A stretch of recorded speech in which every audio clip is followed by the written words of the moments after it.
আসসালামু আলাইকুম। কেমন আছেন সবাই? সবাইকে শ্রদ্ধা, সম্মান, ভালোবাসা জানিয়ে আজকের আমার এই নতুন ভিডিওটি আমি শুরু করতে যাচ্ছি। আমার এই নতুন ভিডিওটি আপনারা যারা যেখান থেকে বসে দেখছেন বা পরবর্তীতে দেখবেন তাদের সবাইকে জানাই অসংখ্য অসংখ্য ধন্যবাদ। আজকের ভিডিওটি সকালে নাস্তা খাওয়ার পর থেকেই শুরু করেছি। আর আপনাদের ভাইয়া গতকাল রাত্রে কিছু শুকনো বাজার নিয়ে আসছিল। তো এই বাজারগুলো আর রাত্রে আমি গুছিয়ে রাখতে পারি নাই, তাই সকালের নাস্তা খাওয়ার পর আমি একটু বাজারগুলো গুছিয়ে নিলাম। আর বাজার গোছানোর পর আবার পুরোটা ফ্ল্যাট আমি আজকে একটু ডিপ ক্লিন করে নিব। তবে প্রতি মাসে কিন্তু আমি একবার করে পুরোটা বাসায় ডিপ ক্লিন করে নেই।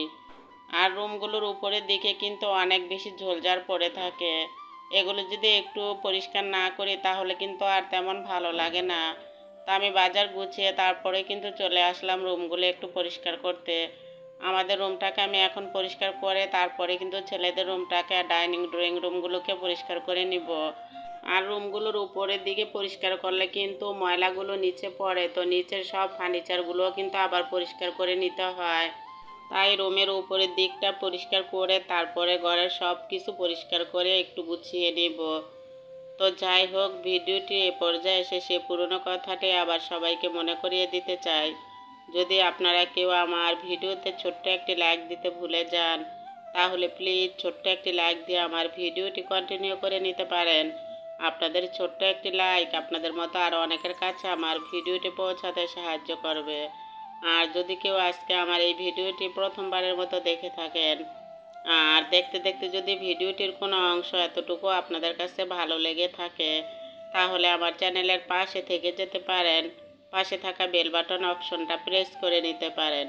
এতে করে ভিডিও ছাড়া মাত্র নোটিফিকেশন আপনাদের কাছে পৌঁছে যাবে আর আপনারা আপনাদের সময় সুযোগ করে আমার ভিডিওটি দেখে নিতে পারবেন। আর অলরেডি যারা যারা এই কাজগুলো করে ফেলেছেন তাদের সবাইকে জানাই অসংখ্য অসংখ্য ধন্যবাদ। যাই হোক, রুমের উপরের দিকগুলো কিন্তু আমার পরিষ্কার করা হয়ে গেছে। তো এখন কিন্তু আমি ঘরের সব ফার্নিচারগুলো পরিষ্কার করে নিব। আর অফ ক্যামেরাতে আমি রুমের উপরের দিকগুলো সব পরিষ্কার করে নিয়েছি। সব কিছু কিন্তু আর ভিডিওর সামনে আনা যায় না, তাহলে ভিডিওটা অনেক বেশি লম্বা হয়ে যায়। আর এমনিতেই লম্বা ভিডিও আমার করতে একদমই মনে চায় না, তো বড় ভিডিও করলে ভয়েস দিতে গেলেও আমার অনেক খারাপ লাগে। তারপরেও মাঝে মাঝে দেখা যায় ভিডিওটি একটু বড় হয়ে যায়। আমি কিন্তু অনেক চেষ্টা করি ভিডিও ছোট রাখার জন্য, তবে ভিডিও যখন এডিট করতে যাই তখন দেখি ভিডিওগুলো যদি আমি কেটে দেই বা স্কিপ করে দেই তাহলে কিন্তু ভিডিওর কোনো অংশই থাকে না, আবার ভিডিওগুলো তেমন সুন্দর দেখা যায় না। ভিডিওর সৌন্দর্য বাড়ানোর জন্য কিন্তু ভিডিওগুলো আর আমি কাটতে পারি না, তো একটু বড় ভিডিও হয়ে যায়। আপনারা সবাই আমার ভিডিওটি কষ্ট করে একটু ফুল ওয়াচ করে দিবেন। আমিও কিন্তু সবার ভিডিও একদমই ফুল ওয়াচ করে দেখি, কারো ভিডিও কিন্তু টেনে কেটে বা কোনো রকম স্কিপ করে দেখি না। তবে আমি আশা রাখছি আমার প্রিয় প্রিয় আপুদের কাছে যে আমার ভিডিওটি আপুরা একদমই ফুল ওয়াচ করেই দেখে দিবে। তো যাই হোক সোফাগুলো সব ফর্ম উঠিয়ে তারপরে কুশন উঠিয়ে কিন্তু আমি সোফাগুলো ভালো করে একটু পরিষ্কার করে নিলাম।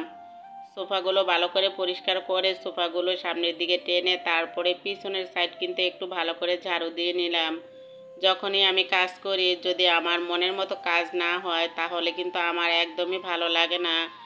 আর পরিষ্কার পরিচ্ছন্নতা কিন্তু একটা ইমানের অঙ্গ, এটা কিন্তু আমরা সবাই জানি। তাই পরিষ্কার থাকাটা আমাদের জন্য অনেক বেশি ভালো। তো পরিষ্কার থাকলে মনও ভালো লাগে, আবার দেখা যায় শরীরটাও অনেক বেশি ভালো লাগে, শরীরটাও সুস্থ থাকে। আর এমনিতে যে গরম পড়েছে, এত গরমের ভিতরে যদি ঘরগুলো অগোছানো থাকে তাহলে আমার কাছে মনে হয় আরও গরম বেড়ে যায়। তাই আমি গরমের ভিতরে চেষ্টা করি আমার ঘরগুলোকে একটু ভালো করে পরিষ্কার পরিপাটি পরিচ্ছন্ন করে রাখতে।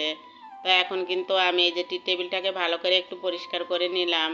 আর একজন বুদ্ধিমান গৃহিণী কিন্তু পারে সংসারের ব্যয় কমিয়ে আয় বাড়াতে।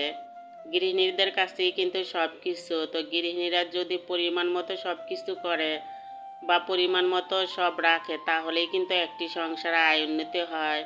যার যার সংসারে যতটুকু খরচ হয় ততটুকুই যদি খরচ করে বা অপচয় না করে তাহলেই কিন্তু একটা সংসারে আয় উন্নতি হয়।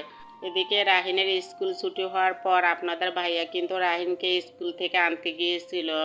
তো স্কুল থেকে আসার সময় আবার কিছু সমোসা আর কিছু সিঙ্গারা নিয়ে আসছে। যেহেতু ঘরের অনেক কাজকর্ম করেছি তাই ক্ষুধা লেগে গেছে। আর আপনাদের ভাইয়া গতকাল রাত্রে একটা 7 আপের বোতলে নিয়ে আসছিল, তো এটা কিন্তু আমি ফ্রিজে রেখে দিয়েছি। আর রাহিন স্কুল থেকে আসার পর অনেকবারই বলছিল ঠান্ডা পানি খাওয়ার কথা, যেহেতু আমাদের ফ্রিজে আমি ঠান্ডা পানি রাখি না, কারণ আমাদের ঘরের সবারই ঠান্ডা পানি খেলে অনেক সমস্যা হয়। তাই আমি ফ্রিজে ঠান্ডা পানি একদমই রাখতে চাই না। যখন আমার খেতে মনে চায় তখন আবার একটা ছোট বোতলে আমি পানি রেখে তারপরে কতক্ষণ ডিপ ফ্রিজে রেখে দেই। তো ডিপ ফ্রিজে রাখলে 10 মিনিট পরে বের করে তারপরে কিন্তু একটু আমি ঠান্ডা পানি খেয়ে নেই। আর আমার ছেলেদের কিন্তু অনেক সমস্যা হয় ঠান্ডা পানি খেলে, তাই ওদেরকে একদমই আমি ঠান্ডা পানি দিতে চাই না। তো যাই হোক, ঘরগুলো ভালো করে পরিষ্কার করে তারপরে কিন্তু গুছিয়ে নিয়েছি। তো ঘরগুলো গোছানোর পর আবার চলে আসলাম বারান্দাটাকে একটু পরিষ্কার করতে। আর প্রতিদিনই কিন্তু ঘরের মতোই আমি বারান্দাটাকেও পরিষ্কার করি, কারণ বারান্দা যদি অপরিষ্কার নোংরা থাকে তাহলেও আমার কাছে ভালো লাগে না। আর গোছানো পরিষ্কার পরিপাটি সংসারই দিতে পারে মনের প্রশান্তি। গোছানো সংসার থাকলে, পরিষ্কার সংসার থাকলেই কিন্তু মনটা ভালো থাকে। আর একটা নারী চাইলেই কিন্তু সব কিছু পারে, কারণ নারীরাই কিন্তু সব কিছু করতে পারে। পুরুষের কিন্তু এই সমস্ত কাজ না, পুরুষের শুধু টাকা ইনকামের কাজ। আর একটা পুরুষ কিন্তু শুধু বাহিরের দিকটা দেখে, আর একটা গৃহিণী কিন্তু ঘরের সব দিকটাই দেখে। সন্তান, স্বামী, সংসার সব কিছুই কিন্তু একটা গৃহিণীর কাছে। একটা গৃহিণী কিন্তু পারে সংসারটাকে জান্নাত বানিয়ে রাখতে, আবার একটা গৃহিণী কিন্তু পারে সংসারটাকে জাহান্নাম বানিয়ে রাখতে। আর একটা নারীর রূপ দিয়ে কিন্তু সংসার চলে না, একটা নারীর ধৈর্য, বুদ্ধি, গুণ দিয়ে কিন্তু সংসার চলে। আর একটা নারী যখন সংসার করে, তো সংসার করলে কিন্তু একটা নারীর অনেক বেশি ধৈর্য থাকা দরকার। আর ধৈর্য ছাড়া কিন্তু কোনো নারী সংসার করতে পারে না, কারণ সংসারে কিন্তু অনেক জ্বালা যন্ত্রণা আছে। ধৈর্য ধরে যে জ্বালা যন্ত্রণা সহ্য করতে পারবে সেই কিন্তু সংসার জীবনে সুখী হতে পারে। তো যাই হোক, আমার কিন্তু বারান্দা মোছা হয়ে গেছে। তো এদিকে কিন্তু আমি অফ ক্যামেরাতে ঘরগুলোও মুছে নিয়েছিলাম। আর আজকের আমার ভিডিওটি আপনাদের কাছে কেমন লাগছে অবশ্যই কিন্তু কমেন্টস করে জানাবেন। আর যদি ভিডিওতে কোনো ভুল ত্রুটি আমি বলে থাকি বা কোনো ভুল ত্রুটি আমি দেখিয়ে থাকি, তাহলে আপনারা আমাকে ক্ষমা সুন্দর দৃষ্টিতে দেখবেন। সব কিছু পরিষ্কার করে তারপরে চলে আসলাম রান্না করতে। তো অফ ক্যামেরাতে কিন্তু আমি এই পুঁই শাকগুলো কেটে নিয়ে এসেছিলাম রান্না করার জন্য। আর আজকে আমি রান্না করব চিংড়ি মাছ দিয়ে আর এই পুঁই শাকগুলো দিয়ে, সাথে কিন্তু আমি একটু পেঁপে ভাজি করে নিব। তো চিংড়ি মাছগুলো কিন্তু আমি এখনই ফ্রিজ থেকে বের করলাম, তাই এখন একটু পানিতে ভিজিয়ে রাখবো, যেহেতু চিংড়ি মাছগুলো একটু বরফ হয়ে আসছে। তবে চিংড়ি মাছ কাটতে কিন্তু অত বেশি সময় লাগে না। চিংড়ি মাছগুলো বেছে তারপরেই কিন্তু আমি রান্না বসিয়ে দিব। তবে আমাদের লাইনের চুলাতে কিন্তু গ্যাস আসার একদমই নামগন্ধ নাই। তবে আগে কিন্তু রাত্রেবেলায় ঠিকই গ্যাস আসতো, এখন একদমই গ্যাস আসে না। লাইনে জানি কি হয়েছে, তবে আমাদের এলাকাতে কিন্তু কম বেশি সবারই গ্যাস থাকে। আমাদের এদিকে কয়েকটা বাড়িতে শুধুমাত্র গ্যাস আসে না। তবে রান্নাবান্না এভাবে করতে একদমই আমার ভালো লাগে না এখন আর, কারণ অনেক ঝামেলার ভিতরে পড়ে যায়, যেহেতু আমাদের সিলিন্ডারের চুলা একটা। তাই আমার রান্না করতে অনেক দেরি হয়ে যায়। তো সব কিছু আমি কিন্তু ধুয়ে পরিষ্কার করে নিয়েছি রান্না করার জন্য। আর এখন কিন্তু আমি রান্নাটা বসিয়ে দিলাম। তো ফ্রাই প্যানে কিন্তু আমি কিছু তেল দিয়েছি চিংড়ি মাছগুলো ভাজার জন্য।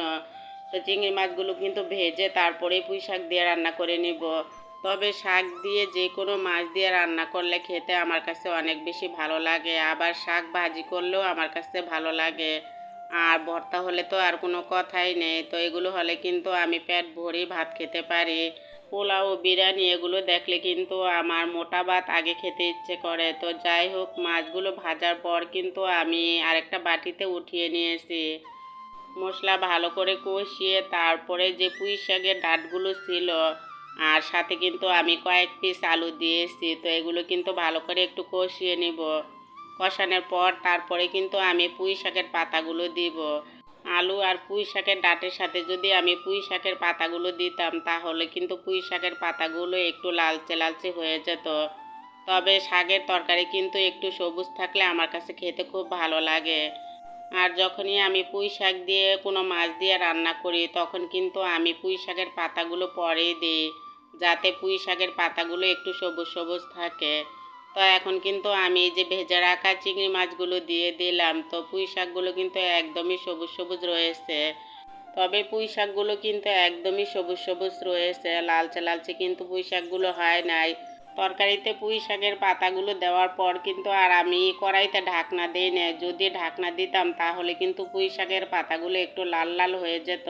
তরকারি রান্না হওয়ার পর কিন্তু আমি পেঁপে ভাজিটা বসিয়ে দিলাম। তো আমি কিন্তু ভিডিওটি এখান থেকে রাখবো। পরবর্তী আরেকটি নতুন ভিডিওর আমন্ত্রণ রইল। সবাই ভালো থাকবেন, সুস্থ থাকবেন। আল্লাহ হাফিজ।